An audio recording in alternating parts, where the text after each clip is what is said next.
Welcome to Fort Worth 148's podcast, where we meet to discuss Masonic topics and strive to build value in the brotherhood.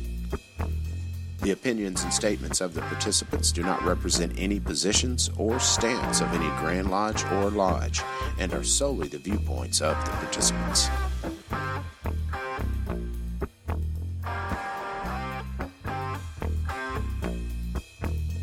Welcome back to the podcast. This is Rhit Moore, past master and current secretary of Fort Worth 148. This is Billy Hamilton, senior steward for 148. And this is Gabriel Jagush, Master Mason with Fort Worth 148. I'm glad we went to the bi-weekly release because as busy as I've been this year, it would have been tough to keep up with a weekly podcast. Agreed. So, yeah, and it allows for more harmony at home too, because as much as I do with the different lodges and different bodies, you know, coming home and then like, oh, every week I got to dedicate like a couple of hours in our room, so stay out. Doesn't go over too well. I can't imagine that goes over very well. Yeah, no. That's exactly right. Our labors are needed elsewhere. Yeah. Podcast. I hope you're doing bi-weekly. Deal with it. No. Yeah. No, it's a lot nicer because, you know, I was coming over to Sarah's apartment all the time, like, hey, like, I'll come over for dinner or anything like that, but like right after dinner, like, I got to get on the laptop and like edit this and post it, and she's just like, okay, I guess I'll watch something on TV in the meantime. She's very good and she's very patient, but you know, I can tell that was not always great. So, slowing down is helpful. I think that's going to be one of my themes for this year's slowing down. Use that gauge properly. You know, speaking of slowing down, let's speed up and let's hit the listener and discussion questions real quick. The first one is from Jason Reese on the Texas Freemasons Facebook page. I saw this a little while ago.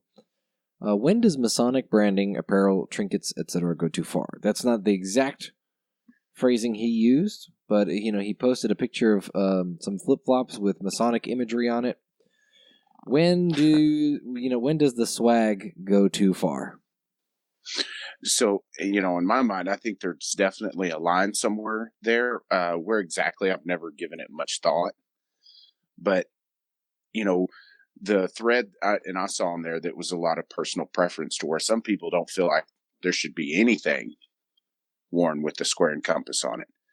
You know, like putting our logo on a t-shirt is downgrading our fraternity. And I don't know that I've gone that far, but again, I really just haven't given it that much thought because it seems like we have bigger fish to fry that would cure that problem. You know what I mean? For my part, honestly, there is a point to where you can overdo it. You know, you're pulling up in a car with the square and compass. You have your keychain has a square and compass on it. You have rings, necklaces, T-shirts, hats. You know, everything has a square and compass. There's probably a point where someone's like, "We get it. You're a Mason." But yeah, I think that would be personal preference. I think it would be, for me, the bigger conversation is what is inappropriate to put the logo on. You know, yeah. Like you don't want to have it on, you know, something that you wouldn't want associated with the fraternity. You know, there are some things. Masonic branded toilet seat covers. Oh, right, well, yeah. Someone had mentioned a water pipe or bong on there, and, you know, I thought that was a great example. And that is what the whole discussion was about. It was not the guy with 40 lapel pins and, you know, car stickers. It was what we actually brand it with, you know, because I've seen it put on beer. Now, those people weren't Masons, but they put the square and compass on beer and, you know, things like that to where is that line? And, you know, I think that's something that will evolve and fluctuate over time. But I don't know that I'm in a position to give a clear answer on that. Right. And so for me, like the example picture that was posted was a great example of stuff that should not be branded with Masonic imagery, right? Like the flip-flops, right? With, I think it had like working tools and the columns and the square and compasses on that. And I'm going, maybe this is just coming from a little bit of a more exposure to the idea of feet being dirty and things like that, and look at you getting esoteric on it. well, like if you look at, like real talk though, you're going to be walking around in the mud all day. You ever seen the bottom of your feet after a day walking around in flip flops? The flip flops don't save you from the dirt. No. And like for example, in Middle Eastern culture, it's considered a serious insult to deliberately expose the soles of your feet to somebody else, right? Right. Yeah. So, I look at that and I go, like, shoes, flip-flops, that kind of stuff should not be, even pants. I don't want to see jeans with the square and compass embroidered on it, because all that is, it's below the waist. I don't like that at all. Uh-oh. So are you saying no square and compass G-strings? No square and compass G-strings. Exactly, Billy. Let me back you in a corner. What about boots? You know what? Man, and now that you say that, it's bad because those are on my shopping list. Well, and here's the thing: is the bottom line is it all should be in good taste, but to regulate something like that or legislate something like that, I don't think that's what we need to be doing. I'm not talking about legislating, and I guess I'll have to amend it, right? If you can't wear it into a lodge room, right? Like, I'm gonna retract that statement. It's not below the waist. It's if you can't wear it into a lodge room, right? Because you're not gonna wear your Affliction brand jeans to the lodge room, and you're not gonna wear flip flops. God help you. Hopefully your lodge doesn't let you wear flip flops to the lodge. Right. If you can't wear it at a sit down dinner, or if you can't wear it to lodge, then it's probably something that shouldn't be branded with Masonic imagery on it, right? Yeah. So that's a good point. Yeah. That's what I say. There's bigger problems that we have to where if we've got guys out there just slapping square and compass on anything they can think of to see if it'll sell, that maybe we should have done a little more educating of that brother, or maybe they shouldn't have been a Mason at all. That's a little extreme, but so there's bigger problems. This was actually kind of something that also came up, I think on the same day or at around the same time as the Masonic flip-flop question thing, was that somebody had posted they was marketing it, and I made a comment on it, but, this guy was getting some flack for posting this necklace that he had for sale, right? And the necklace is like the stainless steel bead necklace that looks a lot like prayer beads or a rosary, right? Mm-hmm. Something like that. Mm-hmm. Except, it's got a skull on it, and then like at the end, instead of a cross, was the square and compasses. And I'm going, he was getting some crap for it. You're selling a religious item, and I pointed out, well, it's not a religious item. Like, it looks like prayer beads, but he's marketing it as a necklace. But it's also kind of, it is. I do understand it's totally towing the line. And maybe even crossing over it. I'm always, and this is not meant as an offense to any brothers that are out there selling stuff, but I'm always very wary of guys that are in the business of selling Masonic merchandise, because it's pretty well known fact that Masons will buy any kind of sort of cheap and just they'll spend loads of money on it, right? It's even if it's like almost literally garbage. Right? So, you've got merchants that produce really good quality stuff, and they price it fairly and everything like that. That's cool. And I'm not saying that this brother was selling anything, low quality or anything. But there are certainly vendors out there that sell almost literal garbage because they know that Masons will buy anything, And so that's why I'm kind of wary of vendors, and I'm very selective when it does come to buying merch, so to speak. No, I mean, I think when it comes to something like because I saw a picture of them, and that's the first thing I thought of was a rosary. Um, but you know, if somebody else isn't going to enjoy it and it's going to bring them closer to the craft, I'm just, it's one of those things that I kind of decided I don't really have enough time to see that as a problem at this point. Yeah. So, carry on, and we'll see where that all, unfolds when we get things in order in our own, in our main house. Because Right. if I'm a Catholic and I'm a Mason, that might be something cool to have. I don't know. I mean, I'm not Catholic, so I don't know, but it might Well, kind of intertwine the two together a little more for me. I don't know. Well, that's kind of the root, though, of most of the issues that the Catholic faith has always had with Masonry is they believe sometimes we promote ourselves as a faith, and so that would be really almost kind of thumbing your nose at that perception. Personally, I wouldn't do it, but I don't think I had the right to tell another brother, hey, you shouldn't buy that. Yeah. Not at this point, or that you shouldn't make that for another brother that might enjoy it. It's just hard to say at this point. And I know some guys are adamantly against it. I respect it. I see their point, but I also see the other side to where things like that have brought great members to our craft.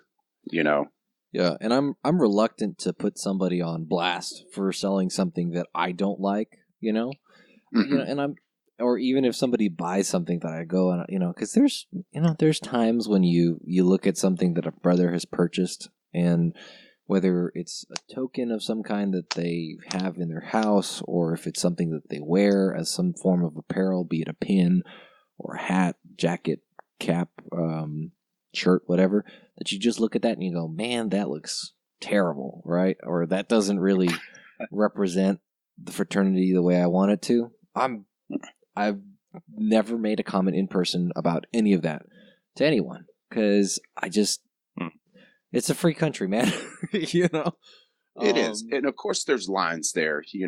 We can't be associated with things that aren't in line with our message.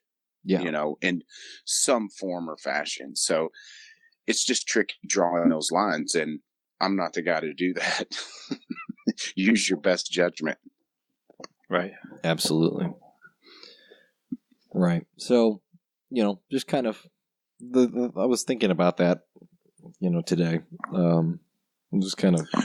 Well, and it's getting more and more prevalent because for so long we've had the regular old netted hats. They're not even ball caps; they're like farmer hats. The older type ties that can't tie special knots. And all that merchandise has been, I don't want to say cheap, but it's just been the same stuff every time. And now guys are taking advantage of the fact that Masons are hungry for new stuff. Yep. Mm-hmm. And I mean, there's some great merch out there. I have stuff in my house. I have, obviously, listeners, you can't see it because this is Billy, Rhit, and I are conferencing via video call. But I'm wearing a hat that I really like by Grip or Token. It's one of those modern fitted 5950 or whatever they're called hats, and it looks like a ball cap that a baseball player would wear nowadays. And I love it. It is smooth. It looks really slick, and I've gotten tons of compliments on it. But it's also like one of the few things that I've gone out of my way to purchase. It's not as cool as your muscle shirt, though. Hey, now it's actually kind of strangely warm in the house right now. It's the gun show here on the podcast. Yeah. So anyway, so I have another discussion question here. This is from, and I don't know how to say this name, so I'm literally just gonna spell it out. From user YGTGNGR, and I think it's White Ginger. I'm not sure, but Alphabet Soup, username on Reddit that posted it to the Texas Freemasons page a little while ago. And this is a paraphrasing, obviously, because it was a longer post, but is it acceptable to wear any Masonic regalia or an unofficial stole of some kind with a square and compass on it during your college graduation, in addition to the collegiate regalia? So, you've got the cap with a mortarboard on it, and you've got the gown. What do you guys think of wearing things like, since we're talking about trinkets and stuff, right? What do you think about the idea of wearing an academic stole that has the square and compasses on it, or maybe putting the square and compasses on your hat, or, the mortarboard, or something like that? Somebody even was saying, like, what about an apron, right? Thoughts on that?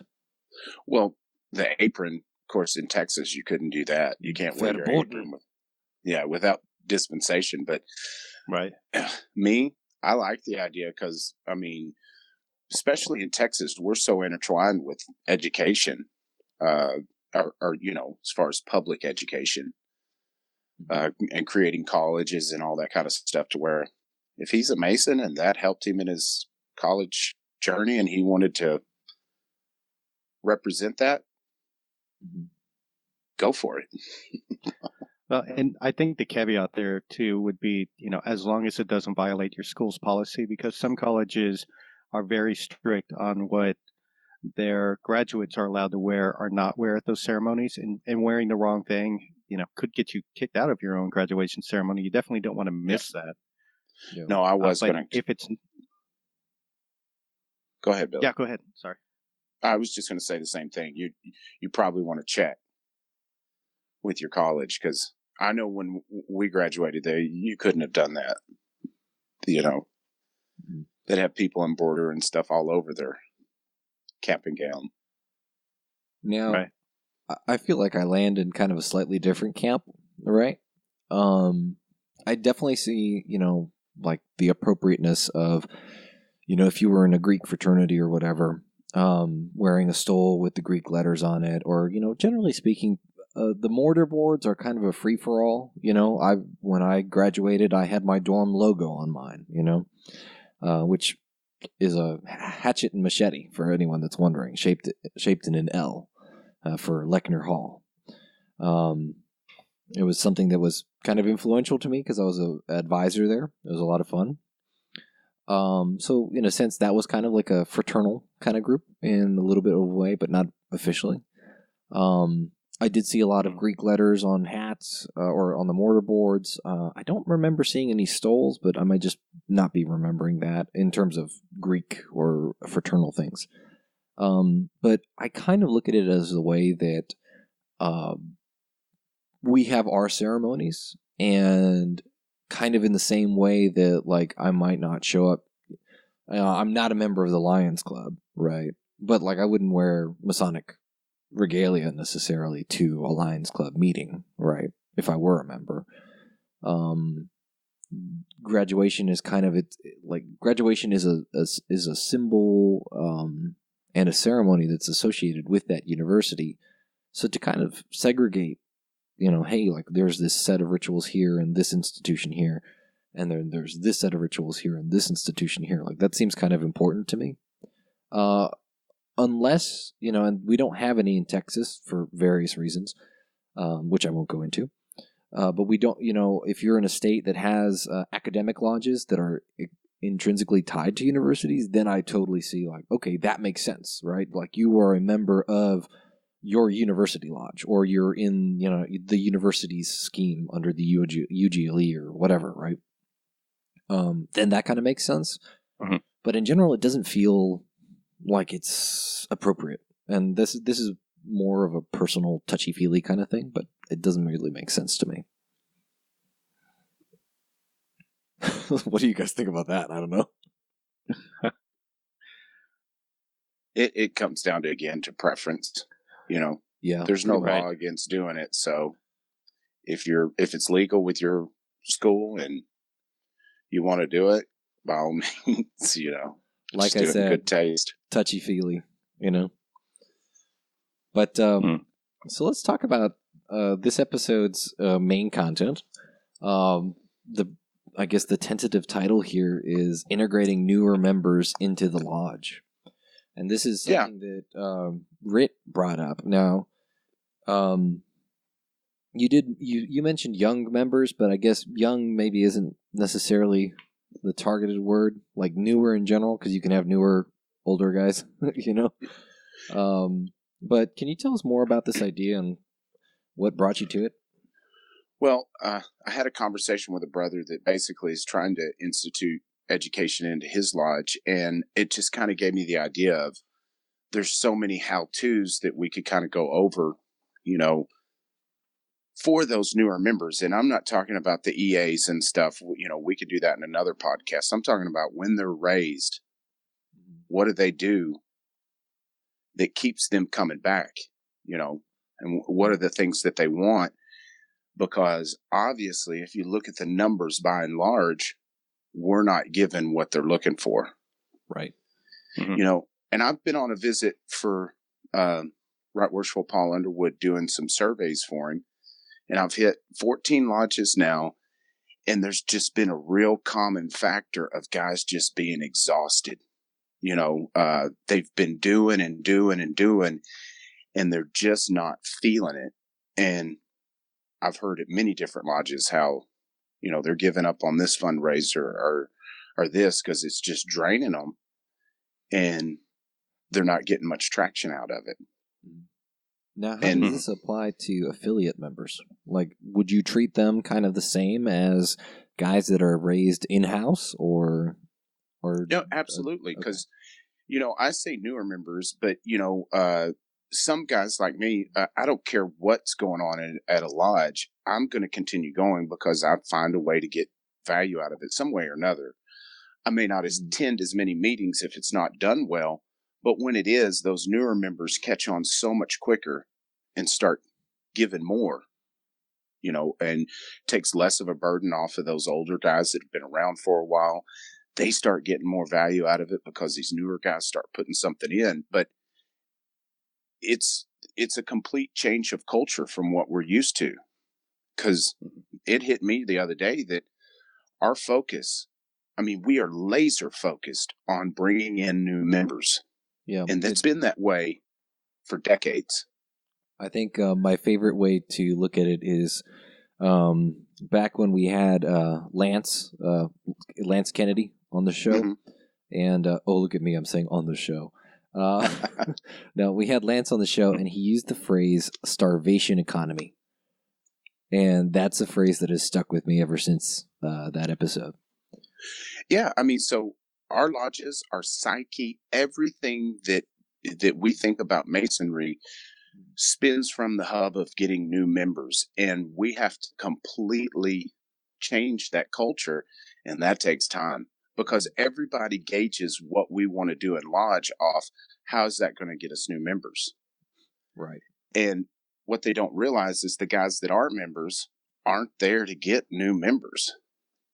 Mm-hmm. You know, that's just being completely overlooked because we've just been submerged in that new member drive for so long. And it's just been such a push every single year that we have to start shifting that focus. Yeah. So for me, I look at it as, you know, I've been a manager in IT for a long time. And one thing I've discovered is what you're paying attention to is what's going to drive the end result. So like when I was managing teams in a call center, if I drove them to reduce their call handling time, they would reduce their call handling time, but I may not be happy with the method they used to get it. And so overall, something else would suffer in order to meet that objective. And I think the same thing happens in Masonic lodges when you focus too much on membership. You may hit membership, but you know those new members aren't going to stay around because everything else has fallen to the wayside. Well, and the thing about it is if we flip the statistic on EAs, because we're not going to raise every single one, but if we raised, you know, 7 out of 10 as opposed to I think it's 4 out of 10. And we created value that stopped our members from going NPD at such a fast rate, we would be gaining membership every year. It wouldn't be huge. But the thing about that is it starts snowballing because now you're proud to be a Mason. And once you're proud of something, you figure out a way to share that with the world. Mhm. And that comes in all different ways. Either it's through your deeds, Facebook post, talking about it with your buddies, at work, whatever. And when you have 50,000 guys out there doing it, they bring in, every two of those guys brings in one guy a year. That's 25,000 new members. Right. Mhm. And so Things change quick. we're using this ideas we're using these ideas of like being proud of it and actually enjoying going to lodge, right? So the big key there is that you have to be able to integrate into your lodge, and you have to enjoy integrating into your lodge. And it seems like some lodges have a lot of trouble with that. Now I know I kind of have a feeling of how this is going to go. Is this a problem more with the newer members because they don't have the right mindset, with the lodges because they don't have the mindset, with both, or with neither? And I kind of know the answer here. Yeah, you're talking about integrating education. No, just integrating new members into the lodge. Oh, yeah. Where you have guys that are happy to go to lodge and active participants. What's is it more with lodges then? Does that problem lie more with the lodges? To me, it's the whole culture, because it falls back to, if your focus is on getting new members, once you're a member, you're no longer the focus. So it's like, so the guys that we actually raise, because we've already lost a bunch of them as EAs because they realize that as an entered apprentice, that they're just kind of forgotten about once they're a member. Some guys will progress to being raised, and we lose those guys through MPDs. And the one that stayed, probably have some family connection or just happen to get lucky and have an initiatic moment to where Masonry changed their lives, and they just don't care what happens. They're sticking. Now, are you talking about Masonry in general, or from your experiences in our lodge? Well, I mean, because it can't just be the microcosm of a lodge. I mean, that's where it starts, of course, but it has to start changing across the whole culture of the state. In order for there to be massive change, that we're going to go, okay, this is the way we're going to fix our problems.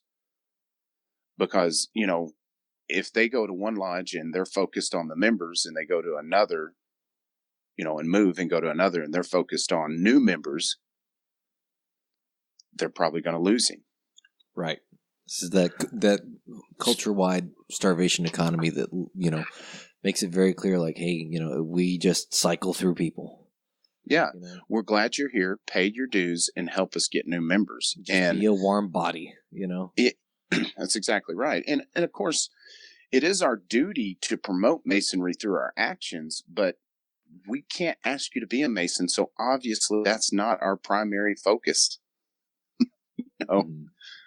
So changing that culture is really tough, because guys unintentionally fight things that aren't productive for getting new members just because they've been ingrained with that.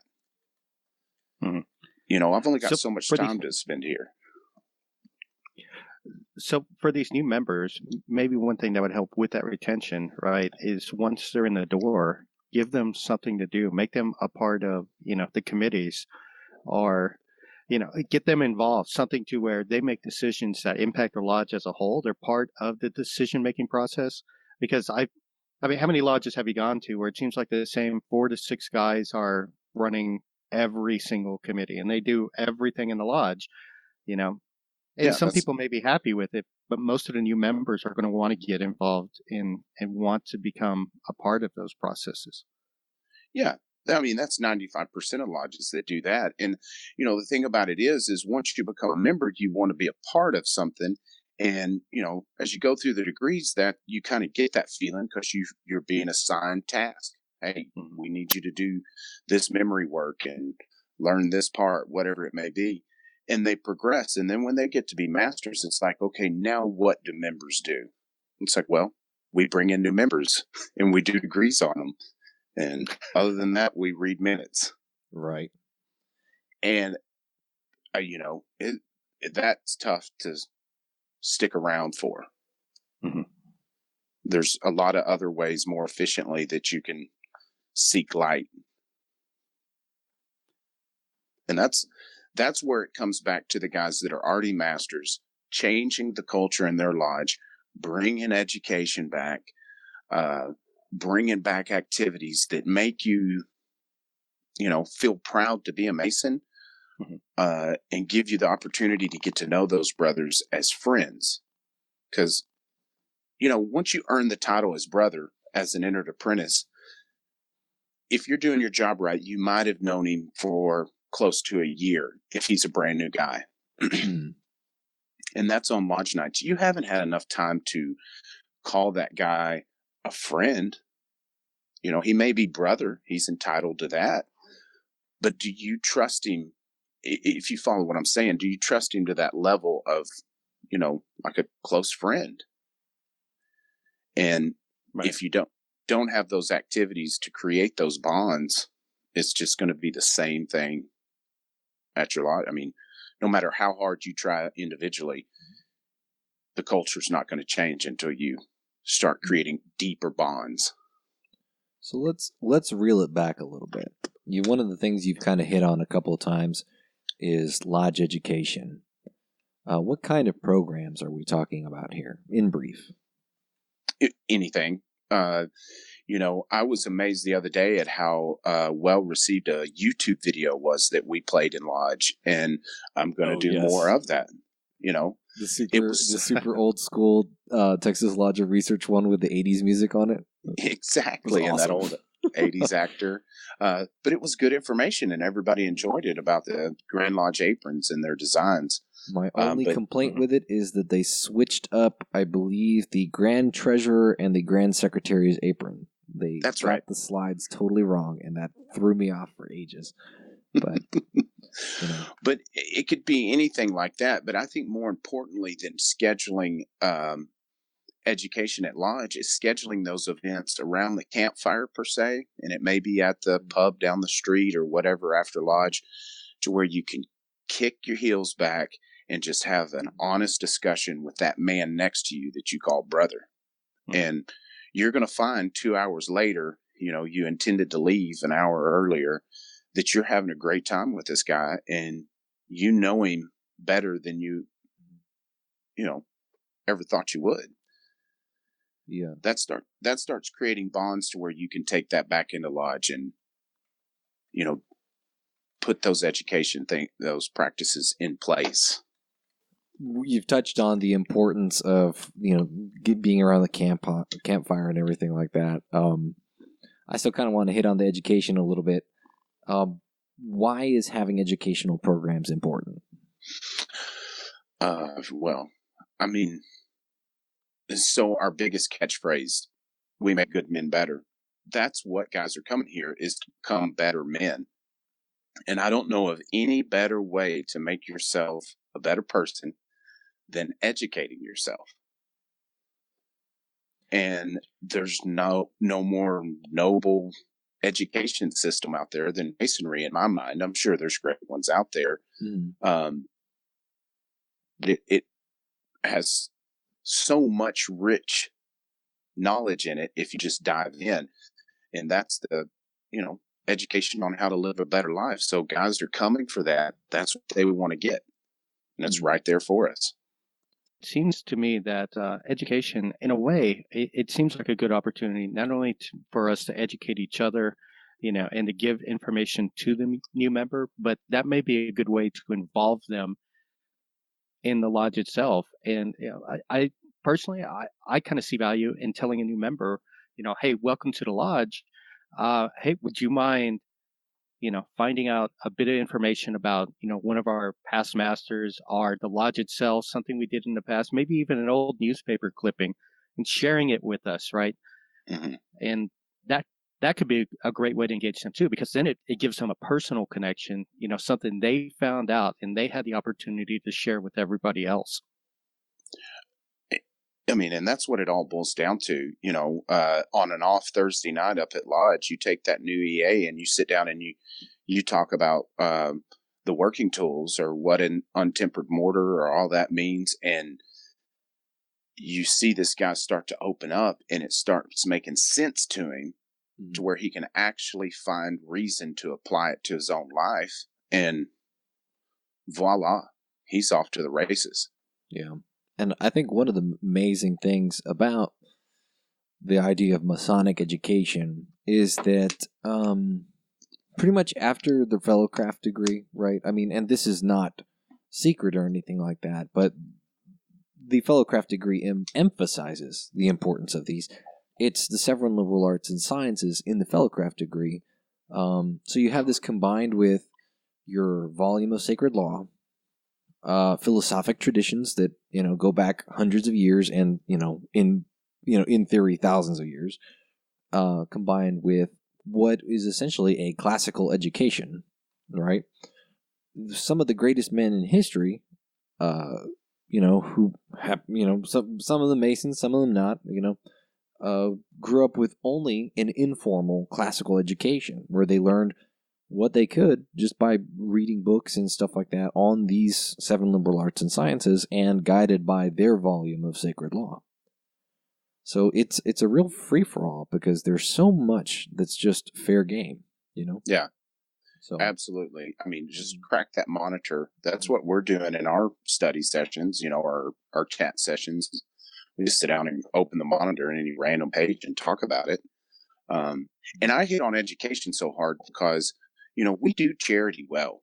We are, we've got blood drives galore, and all of that is important as well. That is part of the reason we're there, because not only do you learn to be a better man, but you get to practice it with other good men.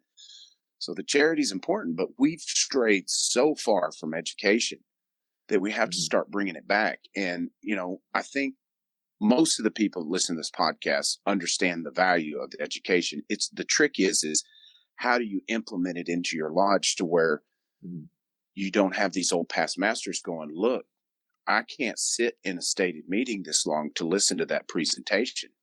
And that's a hard fight. And my first answer is, don't do it at stated meeting. It doesn't have to be done there. You don't have to do any education there. If you've got those past masters fighting, you take it to another night and do it where you're going to be in front of an audience that's going to enjoy it. And if that's two guys, that's great. As long as there's you and another person, you're going to start something. Yep. And side note, disclaimer, opening and closing a meeting without providing education is also dependent on which obligations you are bound to. So, yeah. Honestly, I'm going to, bad thing to admit, I don't remember much of the Scottish Rite degrees. Not really sure, but I know that at least Billy and I are sort of contractually bound to dispense education at every meeting that we open and close. So, unfortunately, or fortunately, I don't know. The thing about it is you will eventually work education into your stated meeting after a few years, and you've raised so many guys that are used to these kind of talks on that off Thursday night. They're going to want them stated, and it's going to come, and those old guys are just going to have to deal with it. Yeah, But if the majority of the guys in lodge don't want it at a stated meeting, don't try to force it there. Just do it on an off night, right? You got it. Create a private Facebook page to where you can talk about non-esoteric, things out of the monitor or whatever. Just get that mojo flowing, and that environment will start creating itself. Don't try to force it, because you'll get frustrated.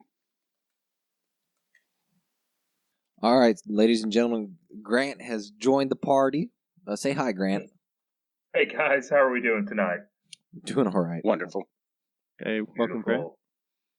Sorry to be running a little bit late, kind of par for the course, but no worries. All right, where are we at tonight? Are you guys almost done, or did I get here in time? You're in time. We're about to talk about the investigation process. This is something we investigation process. Yes, we talk about this all the time. Please refer to Season 1, Episode 2, Guarding the West Gate. It's actually our most widely listened to episode, I think. Yep. But make sure you know the candidates, investigate them thoroughly, vet them for a couple months, preferably like 6 or whatever. I wanted to ask Rhit, he had a note written down when we were talking about this in the email. Keep brothers from passing the petition to sign it. What's up with that? So this is something I see quite frequently, to where somebody will walk in the door, they'll get him a petition, and everybody will start signing it. And they may have known him 30 minutes, maybe a week, but definitely not enough time to sign the petition. Because if nobody knows him, get to know him, make sure he's going to be a good fit. It's crucial in order for him to feel like he can be engaged when he gets raised. So, do your best to curb that culture. Talk to the powers that be that, hey, let's take a little time with that and see how this works out. Because you're not doing yourself any favors rushing them through. But you'll get that in episode 2 if you listen to it. Yep. The black cube is a useful tool. Don't be afraid to use it. But yeah, we have a whole episode dedicated to the subject, so just refer to that. Let's talk about if they're not committed, they're not going to be committed when they're raised. So yeah, there you go. Let's talk about changing the culture of degree work. As part of integrating new guys into the lodge, you want to give them a really good experience. And again, this is something that we do talk a lot about often, but, let's just kind of hit some basic subjects, right? Integrating new guys, you want to impress them. What are some signs that your degree work needs changing? When you're teaching major parts 10 minutes before the degree. Ooh, that sounds way too familiar for me. Another good one is if you hear side talk or laughter during a degree, the people aren't engaged. If you're watching a good degree, you're not worried about what's going on except that degree. Facebook scrolling? Anyone up for Facebook scrolling during degrees? Yeah. And I mean, really and truly, if someone has to be prompted more than 3 or 4 times in a degree, you got issues, because we all forget parts, but most of our degree team's gotten so good that if they miss something, they can either pick it up and add it in, or roll over it to where the candidate will never notice. The art of improv. Exactly. And if you haven't got to that point, it's because it hasn't really become muscle memory for your brain, to where you just spit it out, and you just got to go back and practice a little more. I mean, that's what we do. Even when it is muscle memory, sometimes you'll slip. Yeah. Right. But it's obvious when there's a difference between losing your place and forgetting a line and not knowing the part. Yes, absolutely. Because you can see it. When one of us get up there and we need prompting, it's typically one single word they need, and they can get the train back on the tracks and rolling. So the candidate, really, if we have to prompt, it's not that big a deal. But if you're having to prompt half a sentence to get him back on the track, you got to practice some more. And that that half sentence prompt is super awkward because, they'll prompt with 1 word, and then they'll prompt with 2 words, and then they'll prompt with 3, and it's just building and building and building. So you've got 7 prompts stacked on top of each other, right? Because the guy still can't get it. So, I guess what are some signs that your degree team is solid and that your work doesn't need changing? I think. Oh, you'll feel that. You feel it. For me, it's always the rhythm. When the junior warden, the senior deacon, everyone has a good, similar cadence. They snap at the same, they have a snap in their voice at the same spot. Even down to the gavels, everyone hitting the gavels with the same rhythm makes a difference. When you're getting into that kind of thought process with your degree work, that's when I really felt like we had it, is when I sat there. And Gabe, I think this actually may have been your entered apprentice degree, but I noticed that all the gavels were in time with each other, and I was like, yeah, this is good stuff. Excellent. I was too busy freaking out about I think to notice. Well, and I think if we're really honest with ourselves on what a good degree is and what it isn't, because I've heard people say, you got a good degree tonight, when that candidate really didn't get a good degree. Mm-hmm. And it's just one of those things you say and slap everybody on the back. Good job, boys. And it's not the appropriate time right after a degree to go, hey, this sucked. There's not really ever appropriate time for that, but you realize you got to pick your game up. Because when you do it right, you get a little bit of that feeling the candidate's getting of that initiatic experience, and you leave afterwards like with a little pep in your step. Yeah, I think for me, the sign of a really good degree team is when all the parts sound conversational. They're no longer stilted or awkward sounding because they are so familiar with it that they've learned the different cues, the different inflections to put in their voice at different points to really make it sound like it's a conversation that's going on. It's not something that they're trying to mentally read out of a book. Yes. Absolutely. It's not robot style. Oh yeah, there's nothing worse than the robot style where it literally sounds like they're reading it off a TV. Oh man, that kills me in a degree. And if you're being honest with yourself, if you're starting from point A and your degree team just stinks right now, you're going to go through that phase of robot phase, but that's better than not knowing your stuff. But as you get better and better at it, you're eventually going to be able to add that inflection into it and be able to pause and, do those things that really add some emotion into it. And that's when things starts clicking. And then all of a sudden, everybody wants to be better. Oh, I was a robot in my the first time I was working in a degree. I think I was doing the coin, and I was a robot. And it's embarrassing to look at it now, but I've had a couple years to practice, so Yeah. it's a lot better. In this case, I would like to quote Jake the dog from the cartoon Adventure Time. Dude, sucking at something is the first step towards being sort of good at something. That's perfect, yeah. Beautiful, Gabe. Yeah. As it's like nothing screams 20-something like quoting Adventure Time, but no, we've all been there. It's all baby steps. My degree work has come light years from when I first started, as everybody's. Yeah. And right. And drawing it into the topic, when you put on a good degree, you would, and this is something I guess I'm seeing more now as junior warden. The guys that are really impressed with their degree are really pumped about getting their proficiency work done. Yes. They want to learn it because they want to see the next one. It's like it's like getting a quarter way through Die Hard and then it's stopping. Be like, all right, tell me what happened. That's a perfect comparison because it's like a good movie because if it's done right, that degree should take you through multiple emotions from worry, anxiety, relief, all the way crescendoing into like this, wow, that was totally awesome. I can't believe those guys just did that,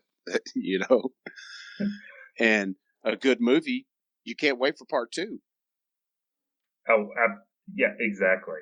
Yeah. I know going into my third degree, I looked forward to it for weeks. I was so ready to see how the story ended. It was hard not to cheat. Google. But absolutely. There's a sentence that comes up sometimes, at the end of every degree. It's tradition that the candidate gets to stand up and give us his 2 cents or his peace of mind. I guess, I don't know. Yeah. Hopefully it's positive. Something that I hear often and that I have mixed feelings about. Now, and this kind of goes towards the idea of inclusivity.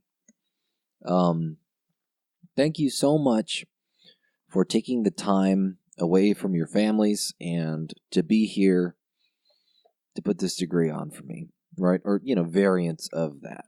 Yeah.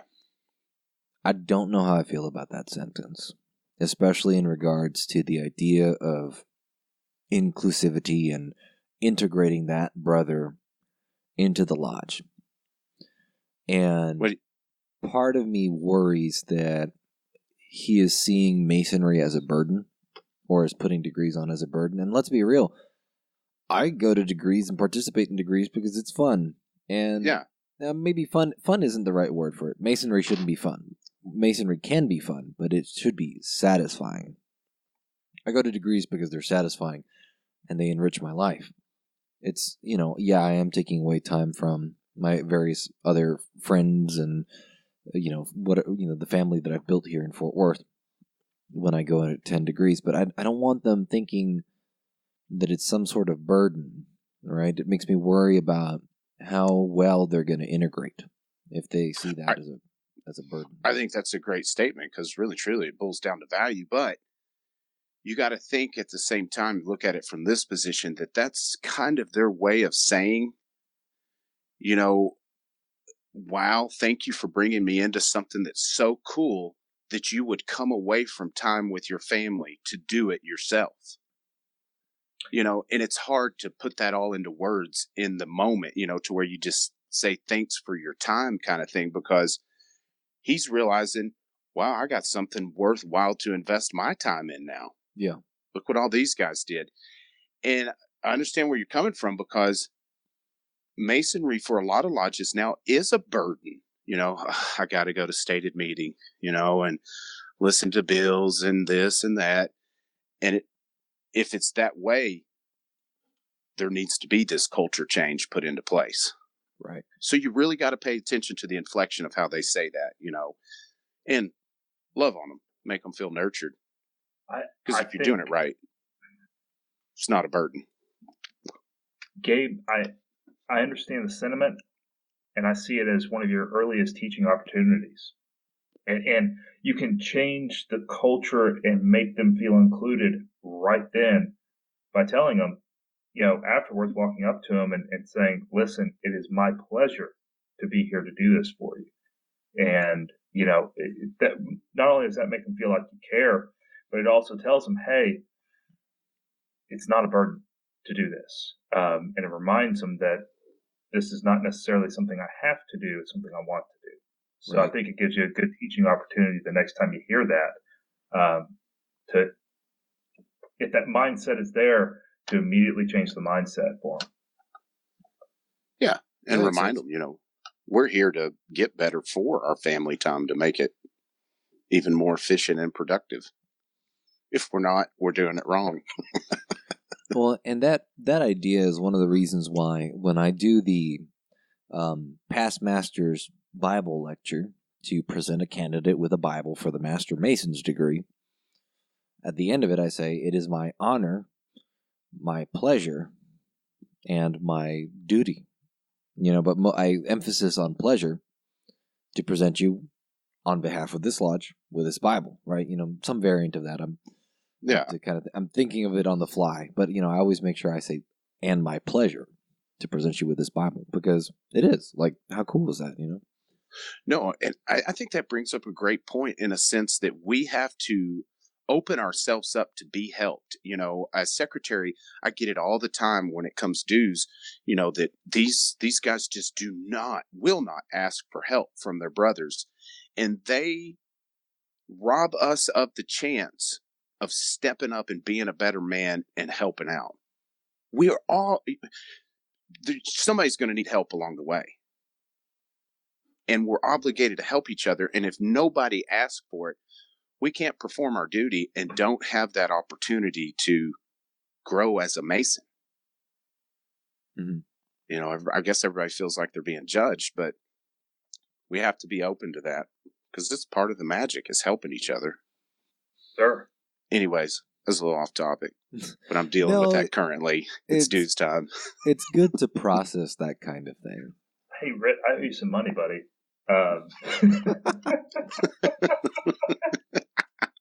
It's in my jewelry box. It's just, when I've seen you, I haven't had it. It is what it is. So yeah.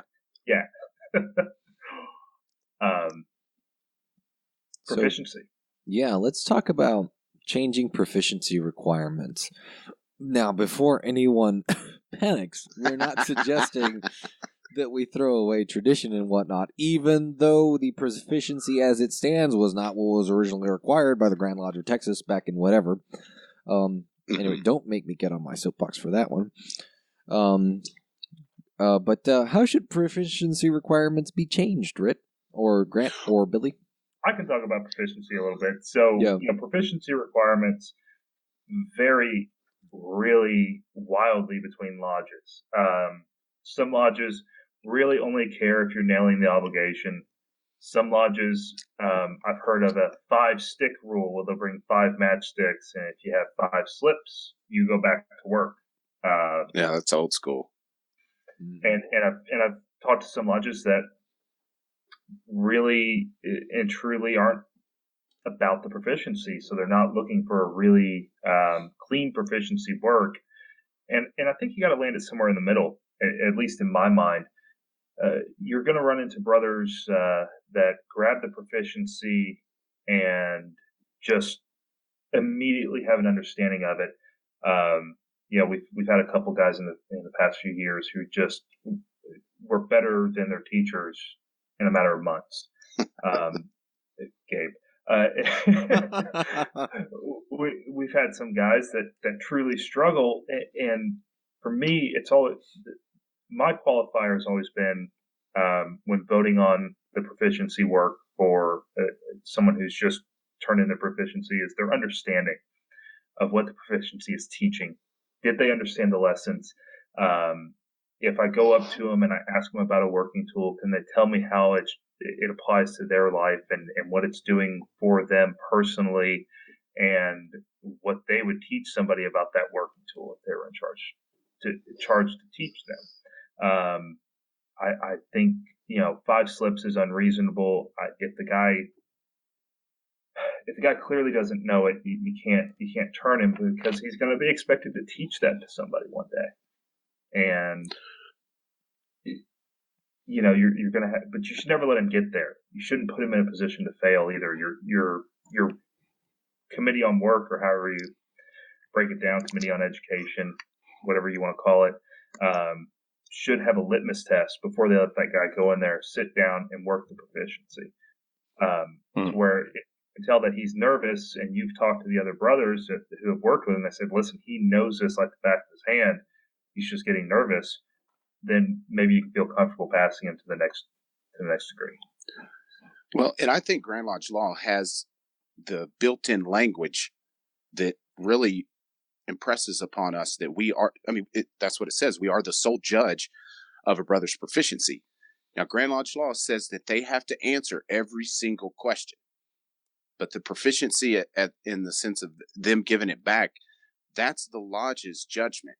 So you can cover those guys that get it word perfect, and you hold them to that standard because they're tearing it up. And those guys that just struggle for months and months, but understand the meaning, that could be communicated between the lodge and the proficiency done accordingly, to where he may need more prompting than another. But definitely follow Grand Lodge law. But I think also that's the hang up. It's like the petition process. We fill out the petition and we're done with the investigation because that's what Grand Lodge wants. But we can stack things on top of that. We can make proficiency in order to become a fellow craft more than just answering and understanding the questions and answers. Right.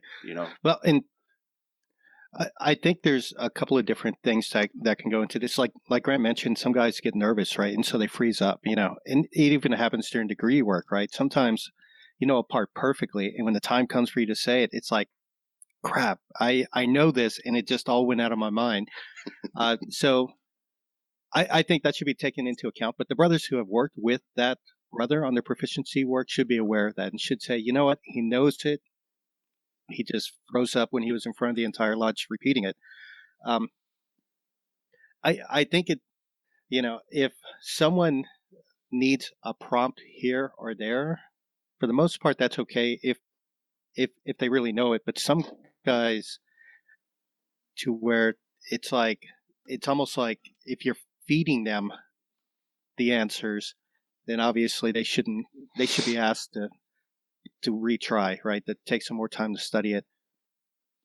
As for you would hope a lodge would do that for sure. Yeah. Right. And you do see some seriously egregious cases of lodges not holding to that. And now, no details here. I'm not going to say what lodge, what members, or anything like that.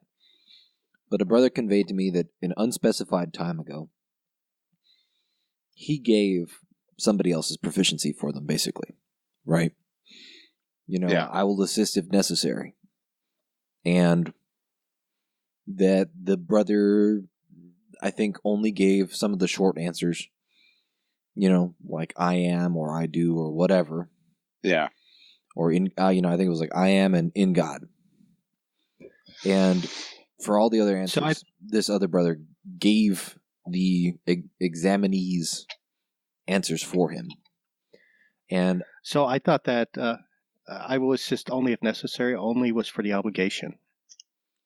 Right. Well, the thing about it is that law gives a lot of leeway, and it's not meant for us to go in there and ask the candidate every question, give him the answer, and let him return it to us, because he has to say the answer. But it doesn't say we can't feed the answer to him. It's just we have to have a responsibility to know that's not the case. The whole purpose of this is to give him an understanding of what he's getting into. It's very simple to see. It breaks down everything that's done with you. And it's so important they know that for future generations. We can't raise a generation of Masons that don't know why they're hoodwinked. Well, and tying it back into the overall topic, I don't think a guy can really feel like he's part of the group if everyone before him was held to a standard that he was not held to. I mean, that it makes you feel like you don't belong. Yeah.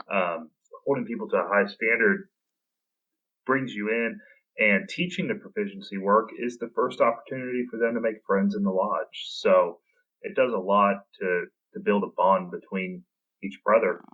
And if you're letting folks, sit down and say, I am, and parrot it back to people to get them through the work faster so they're a dues paying member, you're probably doing it wrong. At least in my humble opinion, which I'll defend. No, and I don't think any of us are saying the memory work makes the Mason, but it is a part of our process and a part of our Grand Lodge law, and we need to stand to that. We're obligated to it, and we need to make it worth our time in doing it, and not just make it something we check off the list to go to Fellowcraft. There's obviously more to it if we just dig in a little bit and look for the value in it. It'll start pouring out your ears if you look at it that way, as opposed to, like we said earlier, a burden. It's a privilege to learn those questions and answers. It's not a burden. Yeah. I like that. Yeah. That's a good way of looking at it. I'm going to start saying that to people, Rhit. Well, I mean, you just think about it. I mean, our grandfathers sat down and worked on this stuff, and even in the early days of Texas, there wasn't an official law for questions and answers, but they did examinations. What exactly that consisted of, I don't know, but they're in minutes from, I know in our lodge from the 1800s, and I heard them at Chalk Mountains, and another lodge I went to, they read minutes from 100 years ago. So it's been around and it's important. So let's utilize it. Mm-hmm. Cool. But also on that, when it comes to the proficiency, I think it's important for a lodge to add things in that will make him proficient and ready to be a part of that lodge. So like at our lodge, we like to take our EAs to visit. So they need to visit a lodge before they can be passed, and do a couple other things through the monitor, looking stuff up, and simple stuff that we just came up with as a lodge and all agreed that, hey, the guys need to do this before they pass as well, to give them a deeper understanding of what we focus on as a lodge. So, you may choose, if you have a pancake breakfast every month, you may choose he needs to help with that. I don't know. It just makes them feel more included. So give them more. They don't mind. Yeah. But basically, the short version of it is the inclusivity and integration should be part of what we deem as proficiency. Yep. Absolutely. And yeah, I'll save that for the next one. All right. So let's talk about the fraternal aspect of integrating a brother into lodge, right? We've talked about proficiencies and ritual work and lodge education. let's talk about the fraternal side of things. We are, after all, a fraternity. How do you start, if you don't really have one, what's something that's good to set up with the new guys, right? We have like the new candidate night and everything like that, but what about like the a new member night or something, or some program to help integrate the new guys in? What do you guys think? The meeting after the meeting. There's no better way than, hey guys, we're all going to go meet down at this hangout, grab some nachos and a beer. Come on. And when that EA shows up, you start picking his brain and talking to him about lodge and what he wants to do and where he can help. That's provided his brain hasn't melted yet, but yeah. Yeah, true. I mean, because I've talked to some people after degrees where they were candidates and they were just like, nothing going on. Well, and that's true. After a degree, it's different. But he's going to keep coming up after a study session or just an off night up at lodge, a little floor school. Everybody goes and meets afterwards after a few drinks. A lot of lodges are doing it now. Make sure the EAs come and are included in the conversation, because not only will they start feeling like the lodge is theirs, but they're going to make friends with you.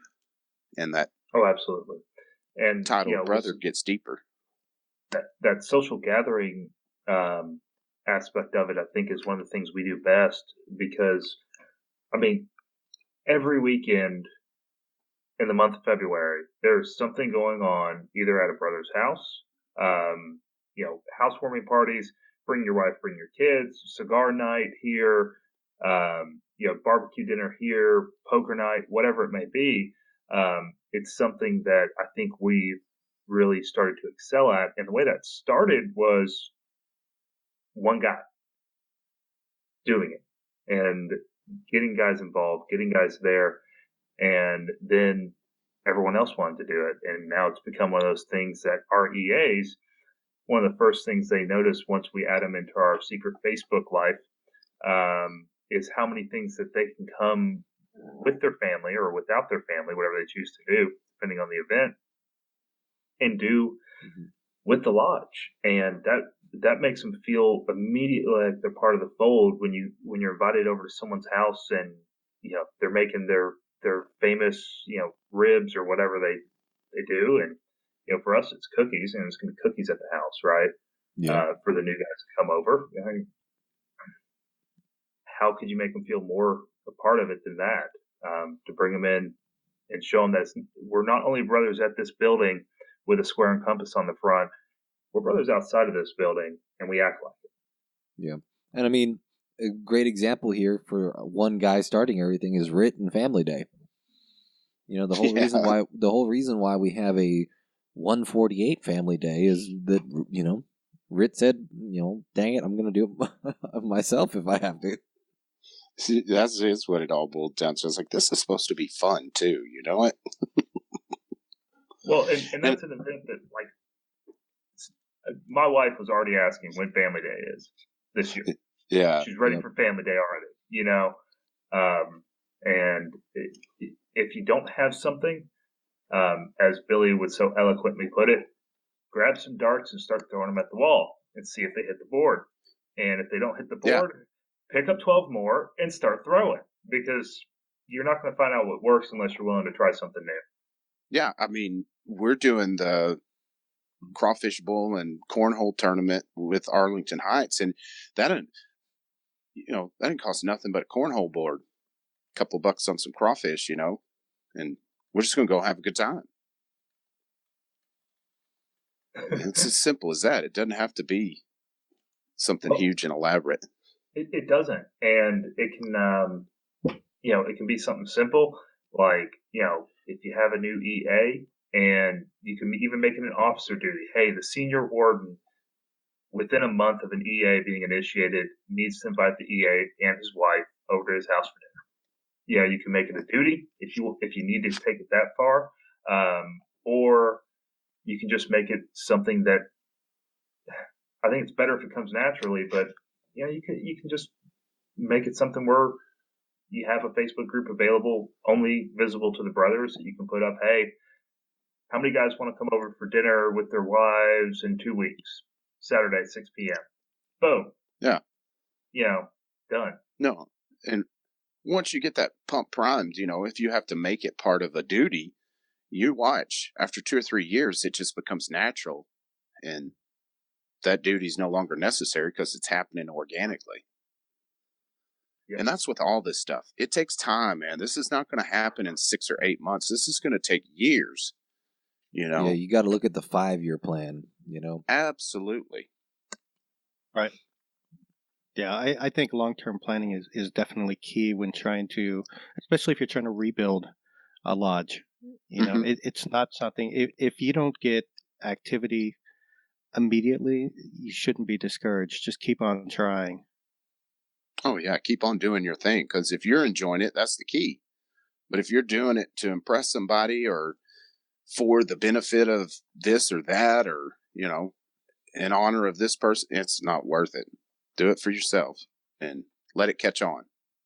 Well, I mean, I've been to, a good number of the Masonic fundraisers where we're making pancakes to pay the bills, or, charity fund drive, or, God forbid, silent gun auctions. And,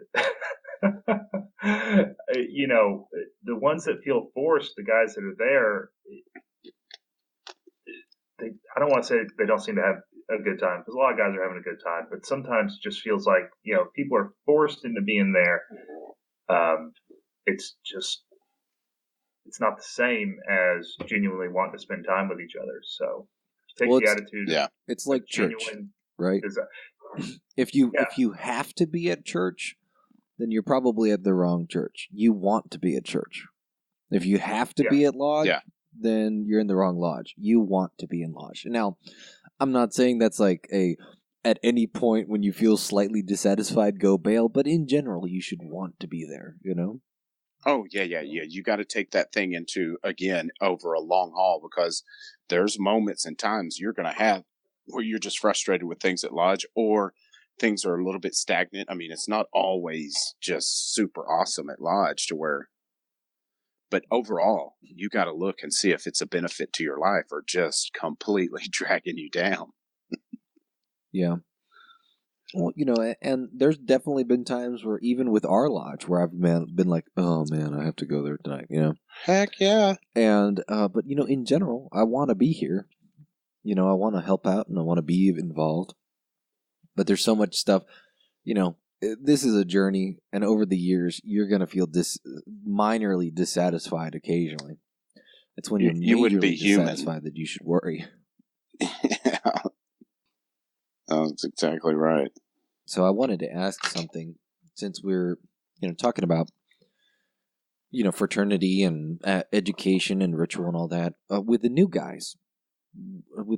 How do you balance what you present them with, fraternity and degree work and education and charities or social causes of some kind? What's the best way to get a feel for, once you've exposed it to him, right? So this is not something you can necessarily do with prospective candidates, right? Because they haven't been exposed to the ritual yet. They haven't been exposed to the education yet, because some of that is not appropriate to share with guys. But let's say a guy who is now a traveling man, how do you judge what to expose him to more of, right? Like your lodge might be a ritualistic lodge, or your lodge might be a charity lodge, but what are some signs that you need to kind of fulfill his other Masonic quadrants and start showing him these other avenues that he can pursue in the lodge?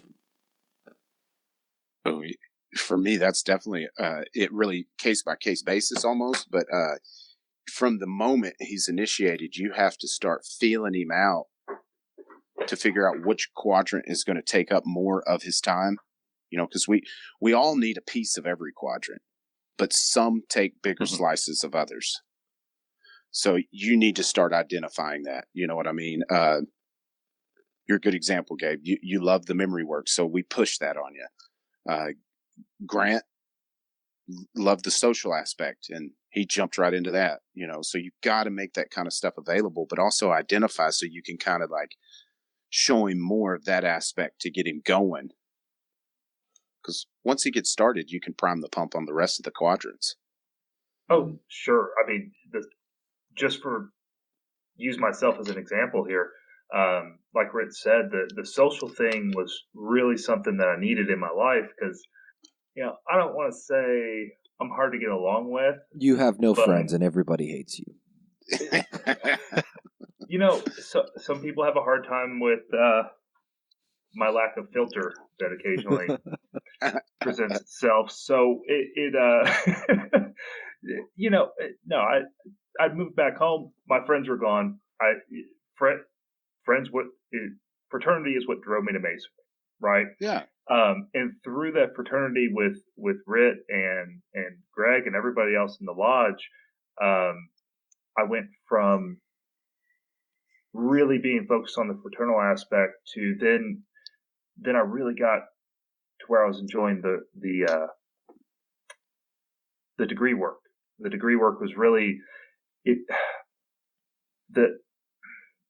was something that I had to learn.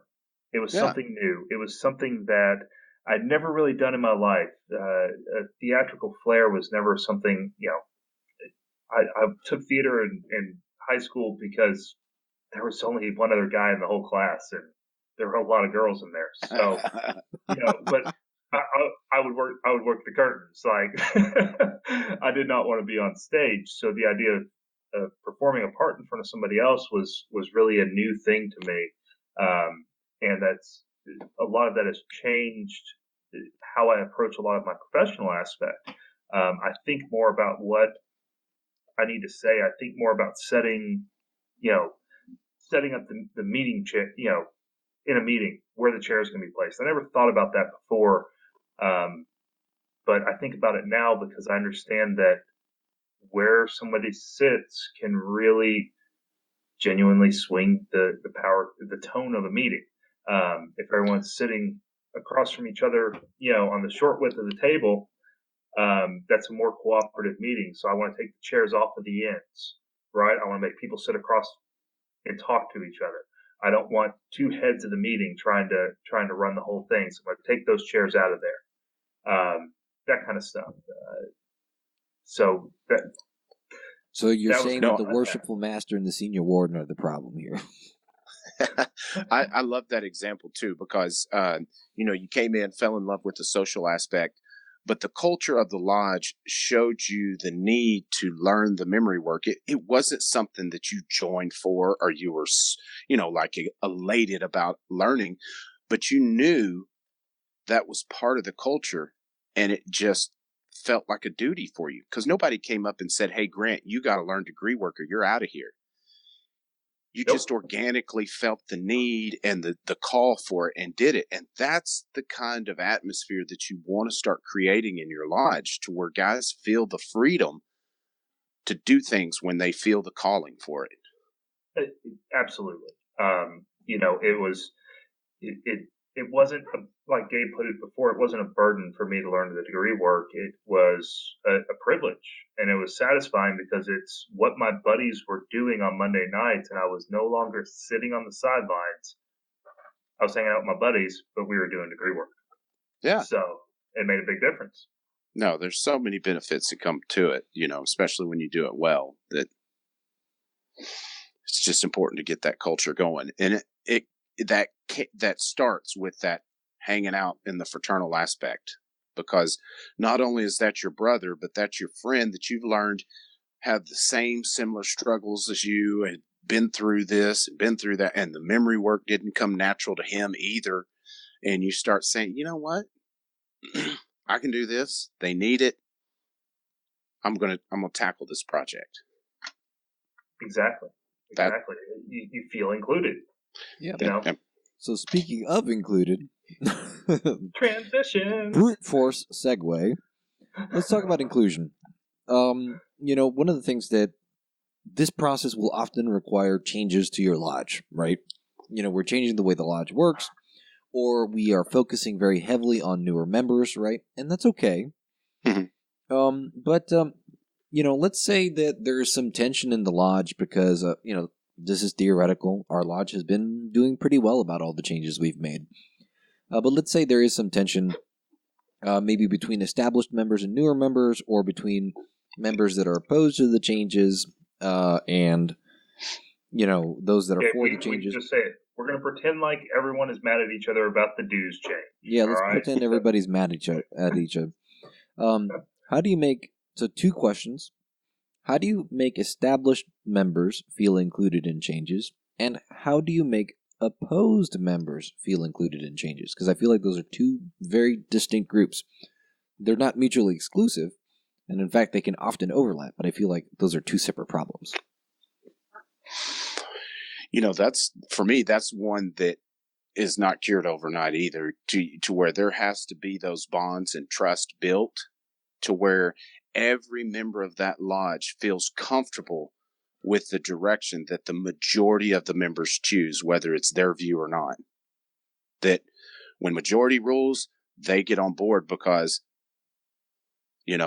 there's either something they miss, however you swallow it, but you get on board with it. You don't throw one of those temper tantrums. Not my idea, so I'm fighting it. But that's crucial, and the best way to do that and to create that environment is lay your groundwork. Stated meeting is not a time to bring up some subject that nobody has had time to think about.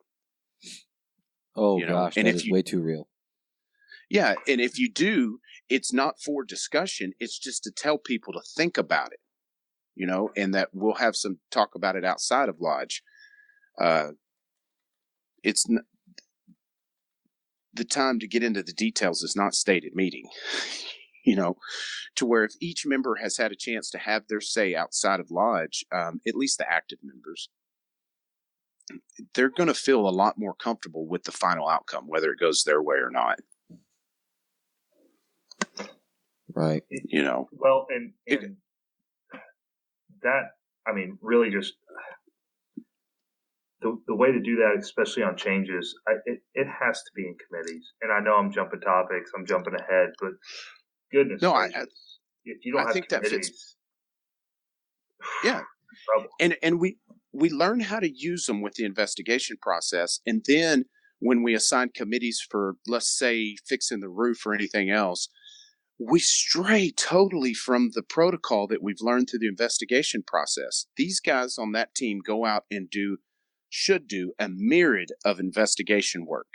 And they come back and report with one of 2 words, favorable, unfavorable. And we have to trust that they've done the work and put in the time to do the job right.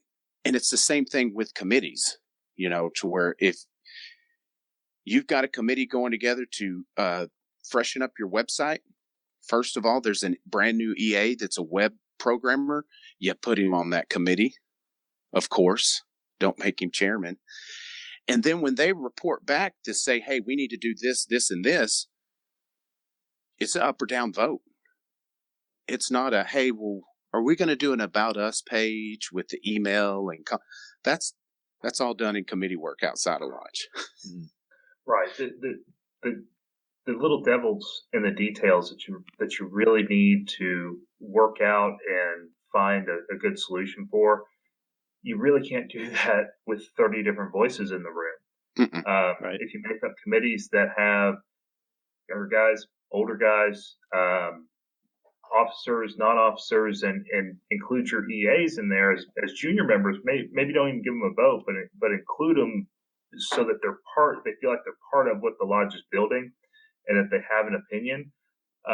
If you include those people if you include a diverse group of mindsets on a committee, your committee is going to come back and they're going to have, the questions that your older generation is going to be concerned about answered. They're going to have the questions that your younger generation is going to be concerned about answered. So when they come and they say, okay, this is what was presented, this is the plan, we find it favorable in front of the lodge, the questions are answered. And during the process, people know who to ask about their concerns to make sure they're addressed. So,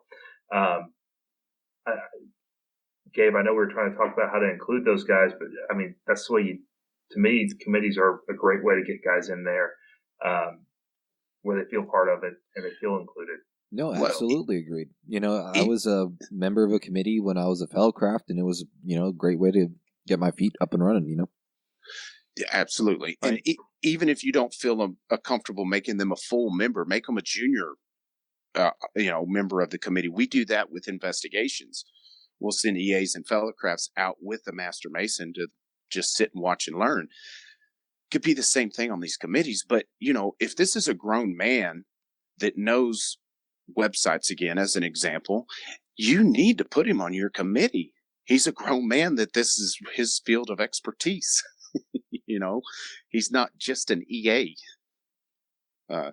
So same thing, Well, fixing the roof. You got a roofer, use him. Yeah, I think, like you said, the committees are a perfect way to help get inclusion with new members, and it's also the way to get the representation of the older members, because committees should really have that spectrum there.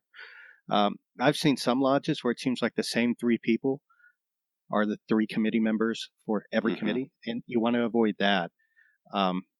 At the same time, too, committees are an excellent way to streamline your stated meetings. As I would think the master shouldn't, or any member shouldn't be afraid to say, hey, if this conversation is going too long, let's send it to a committee, let them discuss it, and move on to the next topic. Absolutely. And you should really 99.9% of the time have the foresight to know this topic's going to cause discussion. Send it to committee and let's have that discussion outside of lodge. This is also why it's important to present members with an agenda before each meeting that has an approximate subject matter length in minutes for each subject.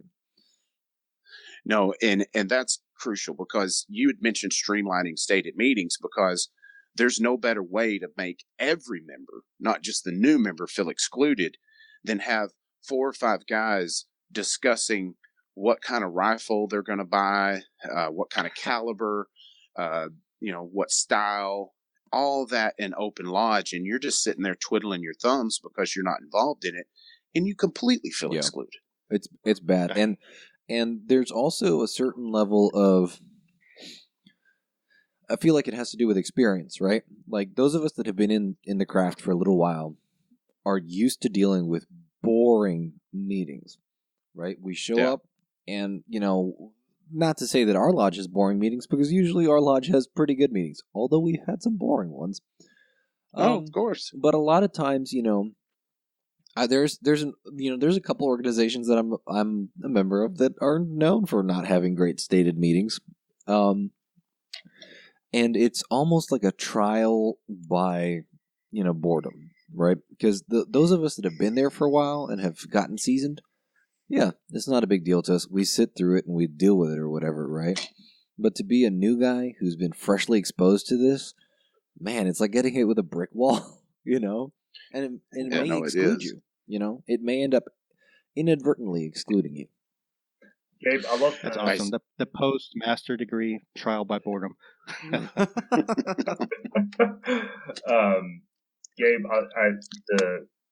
the written agenda has made a big difference in our stated meetings, and I feel like what it prevents.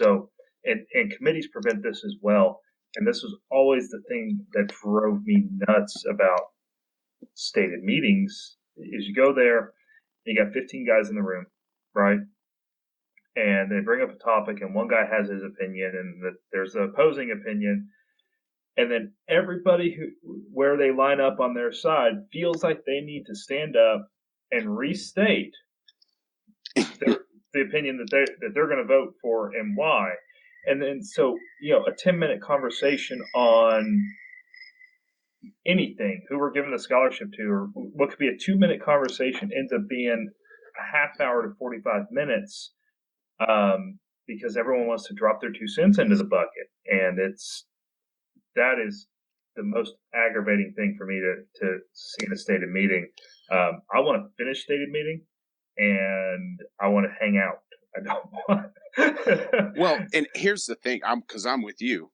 I want stated meeting to be efficient. If it takes us 2 hours to run our business, then we had a lot on our plate, but it better be done efficiently, because like your example, that's an up or down vote. Committee reports, they tell you, this is our recommendation, and we vote accordingly. It's how it happens at Grand Lodge. Jurisprudence, you guys have all been there, where they come out and say, here's what we think, and here's our recommendation, and we vote accordingly. Mm-hmm. Yeah, I'm all for, You know what? I'm all for having a 2-hour meeting if it was filled with legitimately worthwhile business. You know, You got it. and Absolutely. that's the problem. We often have too many meetings that are like that weren't worthwhile. You know, And because I've been to many here recently to where I can easily identify that meeting could have been 35, 40 minutes, but it was an hour and a half, 2 hours. And it was just like nails down the chalkboard. Because if they would have ran it efficiently, it would have got shorter. And, you know, our stated meetings, our business is done in 30 minutes or so, even if we are voting on a candidate. mm-hmm. And that's how it should be. We don't got time for nothing in Fort Worth.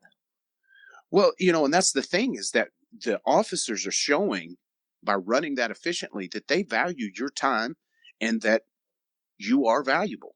You know, you're included in this process and we're thinking about you, bro. Mm-hmm. Absolutely. Yeah. I mean, I know something within our stated meeting time and agenda is heavily discussed before we go in there. We know what we're there to do. I bet we're at our stated meeting for close to an hour and a half this time, but we're going to have 30 minutes of business and then 2 different speakers get up and talk to us. Which I'm very pumped for. I'm so stoked about it too. I cannot wait to hear Wendell Miller. He is such a great guy. And of course, having Gary in to ask us about our awesome sauce, as Grant puts it, that's always fun. We got the special sauce, gentlemen. So, yeah, absolutely. Stated meetings. Use your committees. Yeah, use your committees, and then you'll look forward to stated meeting. I look forward to it each month. I get to miss this one. Not. Oh yeah, I'm sure you'll hear what I'm doing, but sure you'll hear all about it. I'm gonna hear all about it Tuesday morning. I'm sure. Yeah. So, yep. Oh my goodness, we made it through. Man, we were chatty, Kathy. Excellent. Man, I'm glad I showed up to help you guys out. Y'all never would have finished this without me. I don't know what we'd do without you. And when we talked about doing this podcast, I said I wanted to open up with MasoniCon, Texas MasoniCon, and we totally forgot that. That's okay. Hey, y'all, check out Texas MasoniCon on Facebook. Don't worry, I'll include some contact info. But let's talk about the Fraternal Quote of the week. So this, I've been pulling tarot cards for like a daily draw, some introspective meditation on the symbolism of each card. And a card that I pulled recently was the Death card, and it applied to me in some very personal ways, but it inspired me when I was reading another book that was totally unrelated when I was thinking about this episode. And so the idea here, the Tarot Death card is about change, renewal, and moving on. Then nature can surprise us no more, and all her workings and even the destruction of beings appear to us to be simple and consistent with her law. For death is not nothingness but an action, and time, of which nature is composed, is just a collection and succession of actions, sometimes creative and sometimes destructive. That was written by Brother Louis-Claude de Saint-Martin in Of Errors and Truth. And I'm going to emphasize that bit again. For death is not nothingness, but an action. So I feel like that does apply in this situation. You got to choose to move on. So, gentlemen, what about your closing thoughts for this episode's subject? For me, I think the biggest thing is, just be ready to wait the time with patience. This is whatever kind of change you're trying to bring to your lodge to make it better and more enjoyable for yourself and others. It's going to take time. It's been the way it's been for decades, more than likely. So just be ready to put in for the long haul. I'll go the opposite path. I think you need to be impatient. If you see something that needs to be changed, don't be afraid to try. And if you try and you fail, try again. Because if it's something that you think needs to be changed and it's something that's doable, if you're a little bit impatient, and that could be the start of your snowball. To hit everything else you want to do with your lodge is the thing that you get a little impatient about. So if you don't know where to start, be a little impatient. It'll be fun. Just try and think about that. I think in a way, we constantly go back to be the change that you want to see. And I think that applies here as well, right? If there is something you need to see be changed, don't wait for someone else to make that change. Start talking to your brothers about it. And if there's no change in the works, spearhead that change, right? At the same time, too, make sure to talk to people, especially new members, right? If you want to know what they're interested in, ask them. If you want to know what they like the best or what they want to know more about, just take the time to start that conversation and pull them aside and say, what is it that you like? What is it that you don't like? What would you be interested in? And that could help you build the committees, the degree teams, the social planners, the other people you might need to grow your lodge. So, talk to each other. Find out what everybody likes. Find out what everybody wants. And, if you're constantly rechecking that, your lodge is going to grow. Right. And so Agreed. I have a experience which is kind of very similar to what Billy's talking about. Talk to people. Right now I'm in a leadership position in two of my organizations where, if tradition prevails, I'll be the presiding officer next year, or next Masonic year. And, they go hand in hand, so it's not going to be too difficult in terms of stacking organizations on top of each other. But something that one of the past presiding officers pulled me aside and says, hey, listen, you don't have to change everything. Just relax. And I feel like I have been guilty of that. I've been a little bit of a firebrand and a little bit of a zealot and trying to make all the change happen at once. And I think I've spooked some people. And I have mixed feelings on that. The change does need to happen, in my opinion.